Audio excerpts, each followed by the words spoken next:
अरविंद अकेला कल्लू और निधि झा की फिल्म जान का ट्रेलर ईद के मौके पर DRJ रिकॉर्ड्स भोजपुरी के ऑफिशियल यूट्यूब चैनल पर रिलीज कर दिया गया है।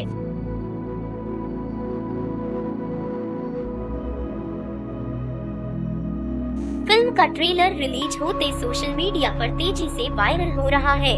फिल्म जान के 3 मिनट 45 सेकेंड की ट्रेलर की शुरुआत अरविंद अकेला कल्लू के डायलॉग और एक्शन से होती है। वहीं निधि झा की एंट्री एक गाने के साथ होती दिखाई दे रही है।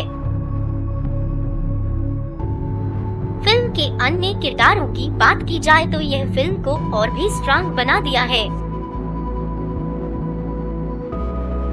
राज जायसवाल और DRJ फिल्म्स के बैनर तले बनी फिल्म के निर्माता राज जायसवाल खुद ही है। फिल्म जान का डायरेक्शन अरविंद चौबे ने किया है। अरविंद चौबे का कहना है कि फिल्म में मनोरंजन का फुल डोज देखने को मिलेगा, जिसे हर वर्ग के दर्शक देख सकते हैं। DRJ रिकॉर्ड्स के प्रमुख राज जायसवाल ने कहा कि फिल्म एक म्यूजिकल लव स्टोरी है। अरविंद अकेला कल्लू अपने प्यार यानी निधि झा को पाने के लिए कुछ भी करने को तैयार हो जाता है।